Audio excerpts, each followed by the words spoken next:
Carolyn Teal, followed by Janice Bradshaw. Hi, my name is Carolyn Teal. I just wanted to come here today to tell you about my experience last Sunday, where I was attacked by a pit bull rather viciously right next to Montgomery High School in the green space. And the dog came out of a homeless encampment. I actually was attacked by the pit bull and the small white dog that was also residing there. I've come to find out that that homeless encampment has been there for at least 2 years, and the dog has been known to animal control to have bitten people before. I'm an artist, and the dog did a real number on my arm and my hand, and I had to have surgery, and still might actually lose function in some of my fingers. And I just really wanted to come here today to kind of shed a light on the fact that this, in particular, this dog had been re-released back to these people over and over again after biting people. And if it had have been a small child or an elderly person or something like that, they wouldn't be here. A child would be dead. I had to call the ambulance myself. As I was waiting for the ambulance, there was a woman pushing her stroller along the sidewalk, and I just wanted to yell at her that she needed to get out, that it wasn't safe. And I'm thinking, if you can't be safe right next to a high school or, you know, in a neighborhood, it kind of boggles my mind. And I know that there's no easy answer to what's going on with the encampments, but the safety measures that aren't being considered for the general population, I think is really lacking. And if anything needs to be done, that type of thing needs to be done, that the animals and the welfare of the people around those camps need to be taken into consideration, because I really don't feel like I was, and I don't feel like the general population was. It was pretty horrific, and I will be reeling from it for a while. And that's my neighborhood, and I can't walk around in it now. And the women are still actually in the homeless encampment. The little white dog is still there. I do know that the pit bull went to the quarantine, but I haven't at this time found out if it was euthanized. That's what they said they were going to do. But, you know, what's to stop them from getting another dog? Thank you for your time. Thank you. Alan Thomas, followed by Alex Crone.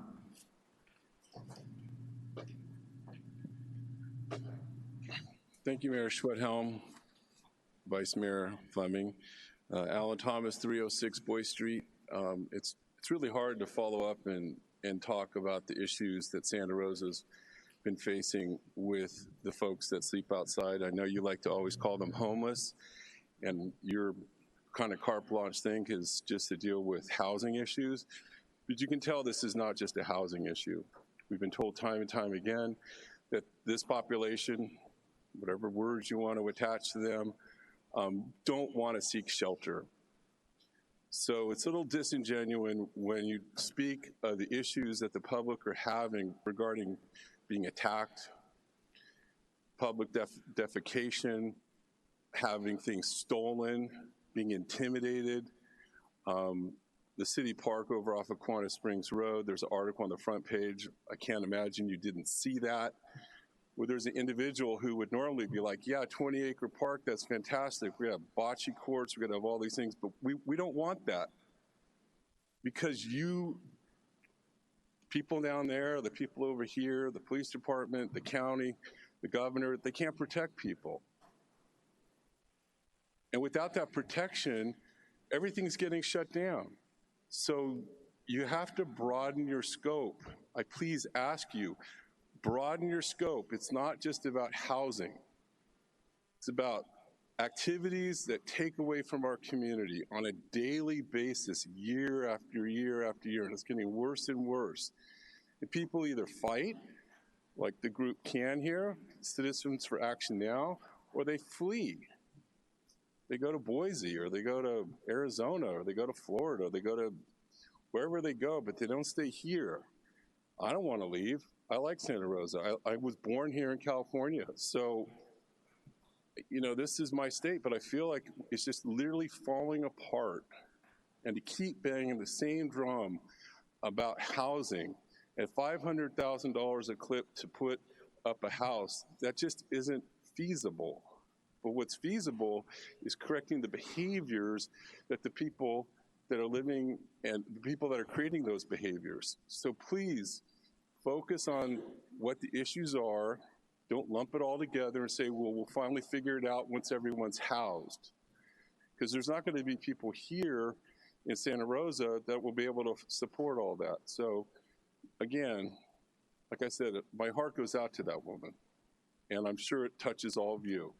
So whatever you can do to try to just think inside yourself, if that was your daughter, your granddaughter, your wife, how that would affect you and how you look at some of these issues. Thank you for your time. Thank you. Lisa Landris, followed by Eric Fraser. I'm coming on the heels of the dog attack victim that's also from my neighborhood. I want to share this sign if you didn't get a chance to see it, because I had firsthand experience with this last week as well. I was on Yalupa Avenue when a 100-pound dog seated on the church steps at New Vintage Church took off at a 50-foot offensive move and tackled a cyclist off his bike who was riding in the street. He then went after the gentleman's dog after he tried to bite the guy on the arm, but the guy had a padded jacket, so it kind of blocked that. The woman who owned the dog appeared to be a transient. She had multiple bags all around her. She slowly got up from her spot and sauntered to the scene of the attack. I pulled to the next corner to check on his welfare, where he was shaking. I've never seen anybody shake like that. I said, "Are you really okay?" And so I had dispatch programmed in my phone. I had him call Santa Rosa PD dispatch and talk about the particulars of it, that it was totally unprovoked. This dog chased him down like a rabbit. I'm from ranch property. We shoot dogs that act like that. We've had many dogs attack our livestock, and that was absolutely the way this dog went on the offensive. So SRPD kicked it over to animal control and told the gentleman, unless you're injured, you don't need to stay on the scene. So I followed it up with animal control the next day. I'm going to describe the woman's demeanor as curt and very unhelpful. I filed the e-file complaint from a witness standpoint with all the particulars. I then notified City Council with all the particulars of it. I then notified Board of Supervisors with all the particulars, because there's overlapping jurisdiction with city and county on different kinds of issues. I see there's a city fine. So I followed up again with animal control, and I got a message from Santa Rosa Police Department saying it wasn't their concern, that they referred me back to Board of Supervisors, who then told me, "Why are you calling us? You should call City Council. It's their problem." So I'm going to talk about accountability from departments. There's a lot of people with a lot of budgets and a lot of people on salary and a lot of people who apparently don't collaborate, unify, and talk with each other. We should not have to go to these lengths to file a dog complaint about a dog that's doing this. That dog was 100 pounds. That's the bike route for all the kids. It would have taken a small kid out. It could have swallowed a kid's head. So I'm a little in despair over how everybody works together in coming up with a solution. I did get a call back from Gorin's office, who said, well, it's not really our responsibility, but I'm going to have animal control call you again anyway, where she informed me that they don't take a dog off the street unless it breaks the skin. And I said, well, what about being a vicious dog? This was obviously on the attack in prey mode. She said, oh, no, that's a whole nother thing. So we need to address those dog issues. We need to figure out a new way to give people a feeling of safety and get those dogs off the street.